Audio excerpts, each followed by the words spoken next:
우리 아이가 갑자기 말을 더듬거나 말더듬에 어려움을 겪는 중이라면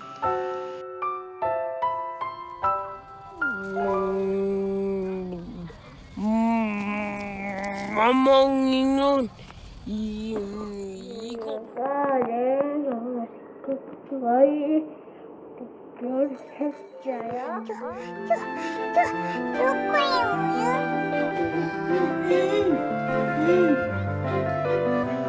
걱정과 놀라는 마음이 크실 줄 압니다. 하지만 말더듬은 주변의 노력에 의해서 많이 좋아질 수 있는 부분이기도 합니다.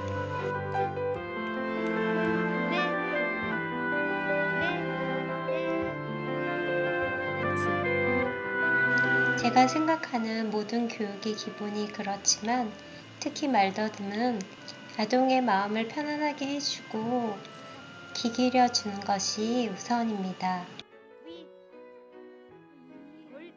제가 아이들과 함께 하면서 항상 반성했던 점은 의사소통에 어려움을 가진다는 이유로 인하여 나의 방식과 교육 방법에서 출발하여 오히려 아이들을 수동적 의존적으로 만들고 강화와 보상에 의해서 제한하고 있는 것은 아닌가 하는 것이었습니다. 사실은 아이들 스스로 할 수 있도록 도와주는 것이 가장 중요합니다. 특히 언어는 말을 해야 할 필요성을 느끼고 말을 함으로 인해서 얻을 수 있는 즐거움을 알 수 있게 해줘야 하는 것입니다. 선생님, 우리 애가 왜 말을 안 할까요? 어머님들의 걱정 어린 말씀에 저는 이렇게 대답한 적이 있습니다. 말을 할 필요가 없는 게 아닐까요? 사실 많은 아이들이 말을 하지 않아도 모든 것을 주위에서 미리 해주고 있습니다. 다만 가끔 치료받을 때, 교육받을 때만 억지로 말을 하게 요구하고 아이들은 따라할 뿐입니다. 여러 교육기관에서 아이들은 기본 요구 표현과 일상 단어 따라하기를 열심히 배우고 반복합니다. 많은 아이들이 두 손을 내밀며 상황과 목적에 상관없이 주세요, 바라보지 않으며 안녕, 네, 아니요를 무표정하게 반복합니다. 물론 그러한 요구 표현은 대답은 반드시 필요한 것입니다. 잠시만 주위를 둘러봐도 주세요보다는 이거 줘, 그거 줘, 네, 아니요 보다는 나 안 해, 안 가, 안 먹어, 그래, 좋아, 이런 말을 더 많이 쓰고 있다는 것을 알 수 있습니다. 우리 아이들에게는 좀 더 실제 생활에 가까운, 좀 더 필요한 용어를 알려주고 용어를 학습하는 시간보다는 경험을 쌓을 수 있는 환경을 제공해 줘야 한다는 것이 더 중요한 것입니다. 실제 말다툼을 비롯한 언어와 및 인지, 감각, 통합, 음악, 미술, 체육, 학습까지 아이들은 부모님과 부조 선생님 손에 이끌려 하루의 반을 치료기관에서 보내는 경우가 많습니다. 그런데 아이들은 과연 어떤 생각을 하고 있을까요? 물론 도움이 되는 학습이겠지만 아이들 스스로 왜 해야 되는지 알지 못하며 하면서 즐거움마저 얻을 수 없다면 수동적 의존적 거부와 무기력감을 가져올 수 있고 부적응 행동의 표출로도 발현이 됩니다. 어릴 적에는 물질이나 기타 보상에 의해 따라하겠지만 자라면서 사춘기를 겪으면서 눌렸던 감정이 돌발적 행동으로 표출되고 더 큰 제지를 받기도 합니다. 아울러 또래 아동과의 관계 형성과 의사소통에 어려움을 가지는 우리 아이들은 그런 모든 시간이 어떤지 우리는 많이 생각해 보아야 하지 않을까요? 우리 아이들은 얼마나 힘들고 그리고 외로울까요?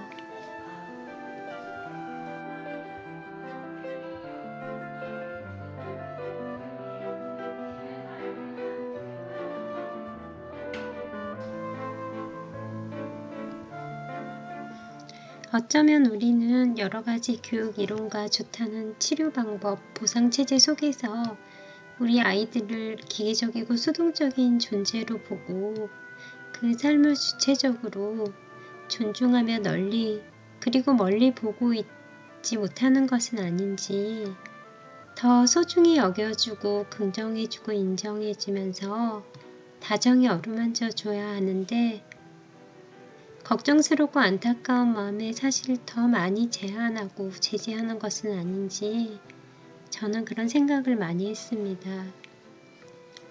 또한 그렇게 의존적으로 하면서도 혼자서 하라고 자립을 요구하고 있는 것은 아닌지 자립도 물론 중요합니다. 하지만 흘리지 말고 이것도 먹어봐, 이것도 먹어야지, 똑바로 앉아 보다는 이게 맛있어? 나도 그런데 너도 맛있니? 우와 먹어보니 정말 맛있네. 이것도 같이 먹어볼까? 점심을 먹고 혼자 교실까지 찾아가 보다는 같이 갈까? 선생님이랑 같이 운동장에서 산책하다 갈까? 하며 손잡고 다른 아이들 노는 것도 보면서 햇빛을 쬐며 함께 나누는 시간이 더 도움이 되지 않을까요? 언어가 되지 않더라도 이렇게 손잡아주고 함께 공감해주며 다정한 시선과 음성을 들려줘야 하는 게 아닌지 자립성과 사회성은 정말 잘 조절해줘야 하는 부분입니다. 외롭게 하는 것이 자립을 키워주는 것이 아니고 함께 있다고 해서 또한 사회성이 키워지는 것도 아닌 것입니다. 제가 알게 된 것은 나에 대한 믿음과 사랑이 느껴지면 눈맞춤이 안 되는 아이들도 자기를 사랑해주는 사람을 쳐다보게 되고 내가 벌리지 않아도 스스로 입을 벌려 말을 하려고 하고 얼굴에 표정을 가지게 되며 어떤 행동을 스스로 해보려고 하며 상호작용을 하고자 하게 된다는 것입니다.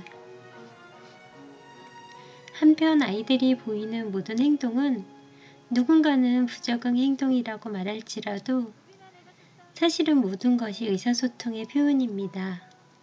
먼저 존중해주고 공감해줘야 하고 그 다음에 적절히 바꿔주고 해소시켜주면 다 좋아질 수 있습니다.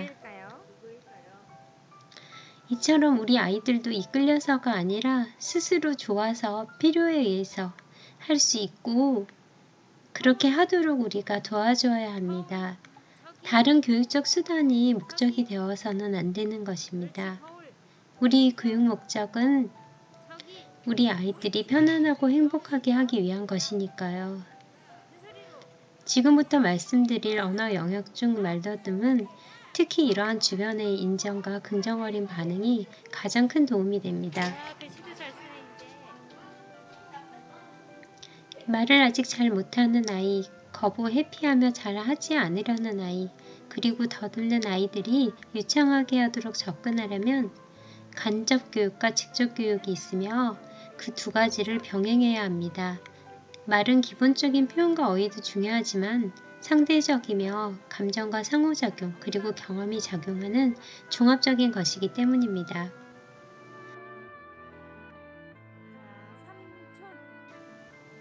저는 이렇게 합니다. 시작은 먼저 아이의 감정과 어려움을 아는 것입니다. 자, 말을 더듬는 아이는 어떤 기분과 생각을 하고 있을까요? 먼저 교육 방법과 이론을 찾기 전에 사실은 이것부터 우리는 알고 시작해야 하는 것입니다. 아마도 말더듬을 인식한 아이들은 언어로 표현하지는 못한다 해도 이렇게 생각하고 있을 겁니다.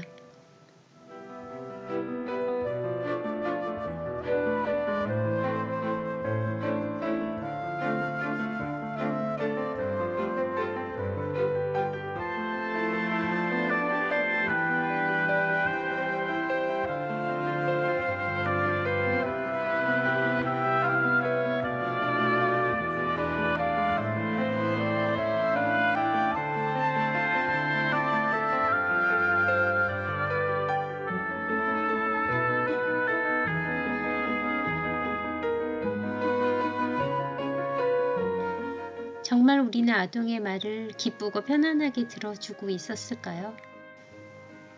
그리고 그렇지 않았다 해도 그런 느낌을 아이에게 주었을까요? 이처럼 입장을 바꿔 생각해보면 공감할 수 있는데도 우리는 교육에 급한 마음에 교육 방법과 방식이 매어서 아동을 재촉하고 반복하게끔 하려 했을 겁니다. 자, 그렇다면 이제 어떤 방법으로 도와줄 수 있을까요?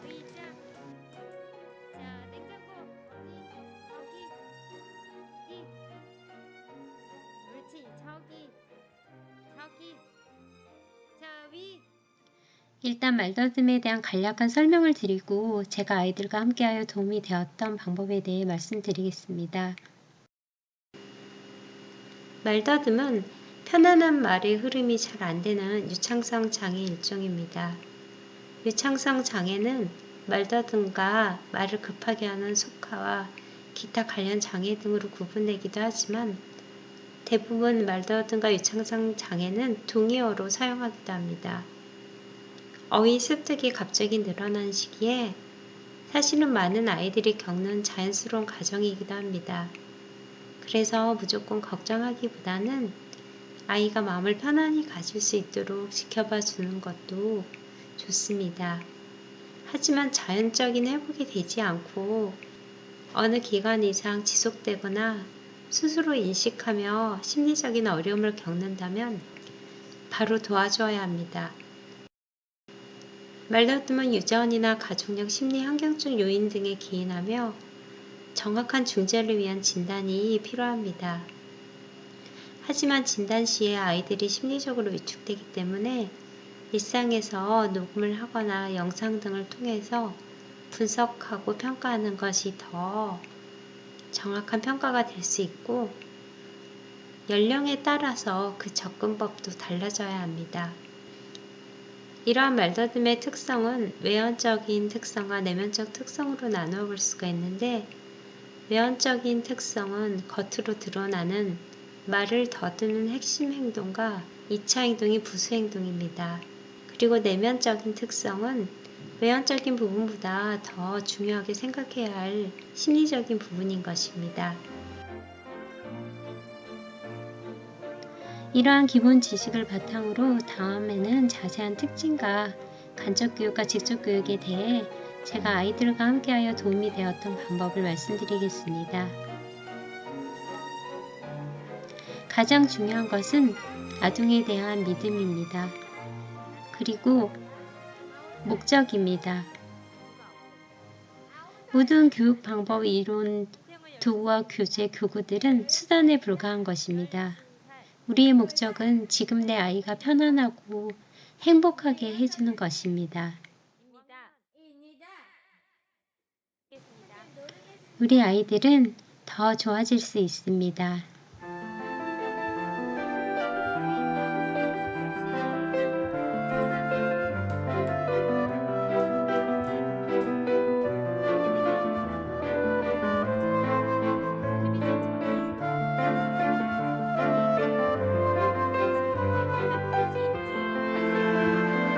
그리고 항상 마음 편하게 걱정하지 마시고 힘내시기 바랍니다.